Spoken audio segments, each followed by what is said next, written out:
மத நல்லிணக்கத்தை போற்றும் வகையில் நடைபெற்ற கண்காட்சியை தமிழ்நாடு சிறுபான்மை ஆணைய உறுப்பினர் முகம்மது ரபி மற்றும் பேரூர் ஆதீனம் தவத்திரு சாந்தலிங்க மருதாச்சல அடிகளார் பார்வையிட்டனர். கோவையில் மத நல்லிணக்கம் மற்றும் சகோதரத்துவத்தை போற்றும் விதமாக அமைதியை நோக்கி எனும் வாழ்வியல் கண்காட்சி கடந்த நவம்பர் 14 தேதி துவங்கி 3 நாட்கள் நடைபெற்று வருகிறது. ஹைதர் அலி திப்பு சுல்தான் தக்னி சுன்னர் ஜமாத் பள்ளி வாசல் வளாகத்தில் நடைபெற்ற இக்கண்காட்சியில் உடல் நலம் காக்கும் மருத்துவ முகாம், இரத்த தான முகாம், கல்வி விழிப்புணர்வு முகாம், புத்தக அரங்கம், மது போன்ற போதை பழக்கங்களில் இருந்து விடுபடுவதற்கான ஆலோசனை முகாம் உள்ளிட்ட பல்வேறு அரங்குகள் அமைக்கப்பட்டிருந்தன.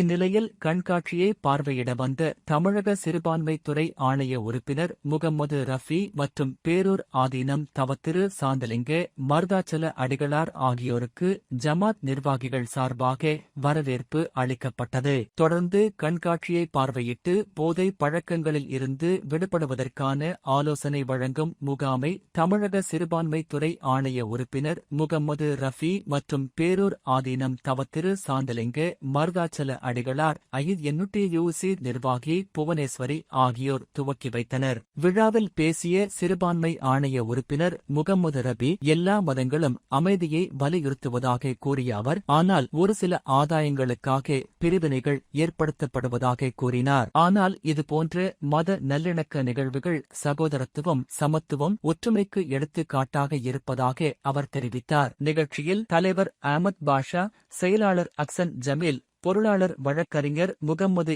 இஸ்மாயில், துணைத் தலைவர் அஸ்மத்துல்லா, துணை செயலாளர் முகமது ஜுனைத் மற்றும் நிர்வாக உறுப்பினர்கள அமீர் அம்சா, அப்துல் குத்தூஸ், நூருல் அமீன், காதர் அலி கான், மார்க்க அறிஞர் சதகத்துல்லா உமர், ஹக்கீம், ஜூல்பிகர் அலி, சிராஸ்தீன் உட்பட பலர் கலந்து கொண்டனர்.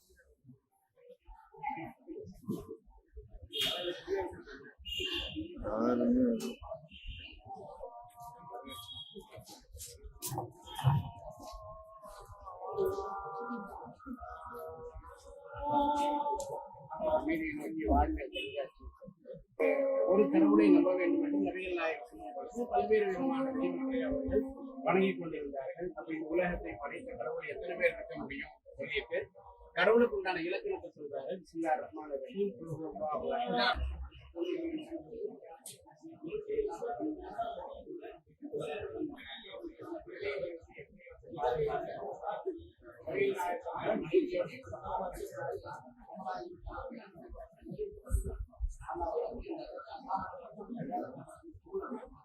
அப்படின்னு இறைவன்